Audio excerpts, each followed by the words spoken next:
What are the benefits of having a multiple account? Number 2. Okay po. So discuss ko po muna sa inyo yung kapag isa lang yung account. Kapag isa po yung account nyo, meron kayong Team A, tsaka meron kayong Team B. Okay po. So kapag may na-invite po kayo, pasok nyo po dito si A, pasok nyo po dito si B. So may 150 points, may 150 points. So magmamatch po yan, meron kayong 2-1. So ano pong nangyayari sa points nyo? Mawawala na po siya. Kasi po, naging pera na siya. So kapag may pumasok po ulit dito sa Team A nyo, si C, sa Team B nyo, si D, merong 150 points, plus 150 points.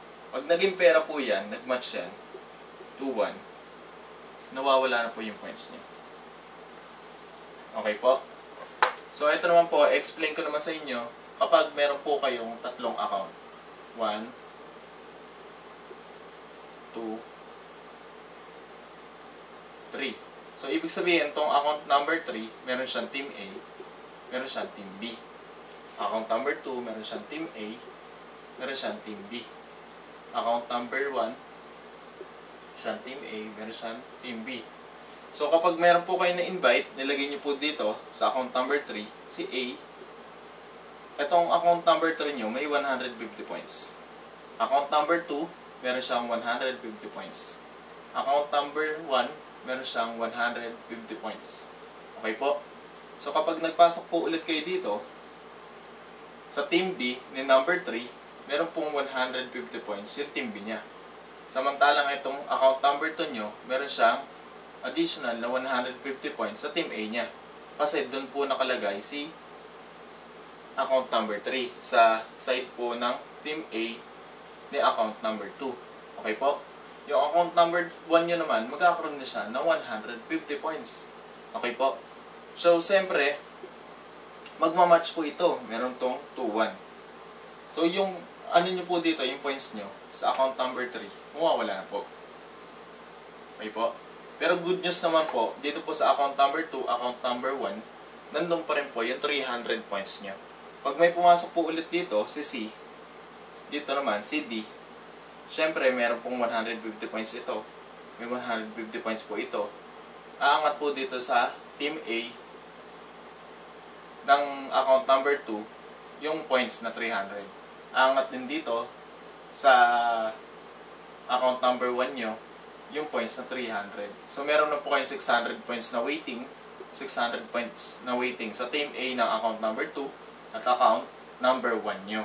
Okay po. So, ito, magiging pera na naman yan, 2-1. Ito po, mawawala na naman yung, ano nyo, yung points nyo. Good news po dyan, kasi itong mga account nyo po, account number 2, account number 1, meron na po silang mga waiting na, na points. Na once na nilagyan nyo na po siya ng isa dito, sabihin na natin, kukunin nyo na kagad to, may 150 points dito. So, pag nag-match na po yan dalawa, may pera na kagad. Isa lang yung nahanap nyo. Dito, siyempre, nasa Team A niya yan, etong 150 points na to, aangat naman sa kanya. So, ano na siya, 750 points na yung account number 1 nyo. Pag nilagyan nyo to na isang tao dito, 150 points, mabubura to, eto, magiging pera, magiging 2-1. So, yun po yung kagandahan kapag meron po tayong multiple accounts. Kasi yung mga points po natin, although nawawala po sa sa isang account, na i-standby naman po sa mga ibang account natin. At ang kagandahan po dun, imagine niyo na lang po, yung account po natin, para po siyang puno po ng mangga. So yung mga package, yun po yung bunga niya. So ito po, pag may pumasok na isang package dito, 150 points, yung tatlong puno nyo po, lahat yun mamumunga sabay-sabay. So ito, sa Team A niya may 150 points. Sa Team A din nito may 150 points. Sa Team A din ng account number 1 may 150 points. So isa lang po yung pumasok, lahat po nadamay na.